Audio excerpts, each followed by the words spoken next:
ရိုနယ်ဒိုမရှိရင်ပေါ်တူဂီတို့နေရှင်းလင်းချန်ပီယံဖြစ်နိုင်ပါမလားရိုနယ်ဒိုကြောင့်ချန်ပီယံဖြစ်ခဲ့တာလားပရိသတ်များအားလုံးပဲမင်္ဂလာပါများ Yes for iMac ကွန်ရှိကိုစာမေးကနေပြန်လည်ကြိုလိုက်ပါတယ်ဆယ်ကြီးရိုနယ်ဒိုကတော့နေရှင်းလင်းဖလားကြီးကိုဒုတိယအကြိမ်မြောက်ကံမြောက်သွားနိုင်ခဲ့ပြီဖြစ်ပါတယ်ဒါကရိုနယ်ဒိုရဲ့ကစားမဘွားမှာ၃လုံးမြောက်ရရှိတဲ့နိုင်ငံတကာဆူဖလားပါဆီမီဖိုင်နယ်ဖိုင်နယ်တို့လိုအရေးကြီးတဲ့ပွဲစဉ်တွေမှာရိုနယ်ဒိုကပေါ်တူဂီအတွက်အရေးပါတဲ့ဂိုးတွေကိုသွင်းယူပေးနိုင်ခဲ့ပါတယ်ဒါကြောင့်ဒီနေ့ပေါ်တူဂီတို့ရရှိလိုက်တဲ့နေရှင်းလင်းဆူဖလားကရိုနယ်ဒိုရဲ့တက်ရောက်မှုတွေကြီးကြီးမားမားပါဝင်ခဲ့တယ်လို့ဆိုရမှာပါဘယ်လိုတက်ရောက်မှုဖြစ်မလဲဆိုတာကျွန်တော်တို့နဲ့အတူတစ်ချက်လောက်လိုက်ပြီးကြည့်လိုက်အောင်ပါနံပါတ်1အချက်ကတော့ Ronaldo ရဲ့ goal ပါဝင်ပတ်သက်မှု goal contribution ဖြစ်ပါတယ်။ Ronaldo ဟာ group stage semi final final stage စတဲ့အဆင့်တွေမှာပေါ်တူဂီအတွက်အသွင်းဂိုးနဲ့ဖန်တီးမှုတွေကိုတောက်လျှောက်ပြုလုပ်ပေးနိုင်ခဲ့ပါတယ်။နောက်ပြီးသူရဲ့နေရာယူပုံ positioning အဆုံးသတ်စွမ်းရည်နဲ့တေကန်ပေါင်းချင်းချောက်မှုတွေမှာပြန်မဲ့ခံစစ်ကြောင်းကိုတည်ငြိမ်မှုမရှိအောင်ဖြိုခွင်းနိုင်စွမ်းအပြည့်ရှိတာကလည်းတက်ရောက်မှုရှိခဲ့ပါတယ်။နံပါတ်2အချက် Ronaldo ဟာဘယ်လိုပြိုင်ပွဲမျိုးမှာမဆိုခေါင်းဆောင်ကောင်းတူပြီးသားစွာနဲ့အသင်းသားတွေရဲ့ရှေ့ကနေဥဆောင်လမ်းပြနိုင်စွမ်းရှိတာပါပဲ။သူရဲ့ဆရာထက်သန်မှုကအတော်လေးကိုတာသွားခဲ့ပါတယ်။အသက်ကြီးလာတာကြောင့် physically pace ကစားမတယောက်အဖြစ်ကစားနိုင်ခြင်းမရှိတော့ပေမဲ့သူရဲ့ပွဲချိန်တွင်ဥဆောင်နိုင်မှု in game leadership စိတ်ဓာတ်ခွန်အားပေးမှု motivation ဖိအားတွေကိုကင်တွယ်ဖြေရှင်းနိုင်မှု pressure handling စတဲ့အရေးချင်းတွေက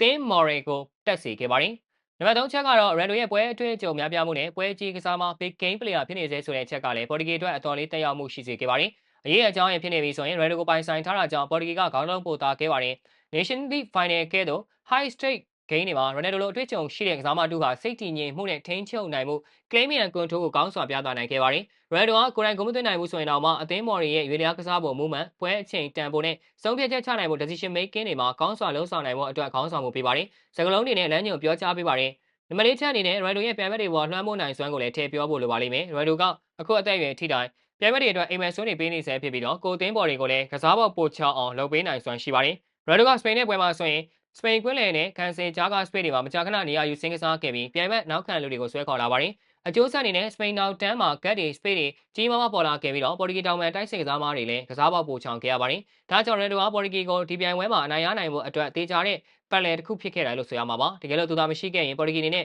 ဒီလောက်ထိပြီးမြောက်အောင်မြင်နိုင်မယ်မဟုတ်ဘူးလို့သာသုံးသပ်သူတော်တော်များများကယုံကြည်နေကြပါတယ်။ Ronaldo မရှိဘဲနဲ့ပေါ်တူဂီတို့ဒီ Nation League မှာဘိုးဆွဲနိုင်မှာမလားဆိုတာကိုချက်ချင်းဟုတ်မဟုတ်မပြောနိုင်ပေမဲ့ရိုးရိုးသုံးသပ်လိုက်မယ်ဆိုရင်တော့ Ronaldo ရဲ့တက်ရောက်မှုကတကယ်အရေးကြီးနေခဲ့တယ်ဆိုတာကိုတော့ကျွန်တော်တို့ကတော့မြင်မိပါတယ်။ပေါ်တူဂီအသင်းမှာကျယ်ဝန်းနေကောင်းနေများစွာရှိပေမဲ့ Ronaldo တယောက်ကတော့တက်ဖွဲ့ကိုစီးယုံထိန်းချုပ်ပေးနိုင်တဲ့တန်ချက်တစ်ချက်လို့ဆိုချင်ပါတယ်။ဒါကြောင့် Portugal without Ronaldo may be good but Portugal with Ronaldo is great လို့တော့ပြောရမလားမသိတော့ပါဘူး။ခြုံပြီးပြောရမယ်ဆိုရင်တော့ Ronaldo သာမရှိဘူးဆိုရင်ဖလားရအောင်မလုပ်နိုင်ဘူးလားလို့တော့လုပ်နိုင်ပါတယ်။ဒါပေမဲ့ပို့ပြီးတော့အနေများပါမယ်။ Ronaldo တက်ရောက်မှုဟာနီးစနစ်ပိုင်းတက်တစ်မှာသာမကအသင်းသားတွေရဲ့စိတ်ပိုင်းဆိုင်ရာ mentality and moral တည်ငြိမ်ရင်းချက်စွာကစားနိုင်မှု maturity အထိပါဝင်နေတယ်လို့ပဲဆိုကြပါတယ်။ပြည်သူများအနေနဲ့ကရော Ronaldo မရှိရင်ပေါ်တူဂီတို့ဒီနှစ် Nation League ချန်ပီယံဖြစ်နိုင်ပါမလားဆိုတဲ့မေးခွန်းကိုမိမိတို့ရဲ့အမြင်လေးတွေကိုလည်းဖြေပေးခဲ့ကြပါဦး။အဆုံးထိကြည့်ရှုပေးခဲ့ကြတဲ့အတွက်အားလုံးကိုကျေးဇူးထူးပဲတင်ရှိပါတယ်ခင်ဗျာ။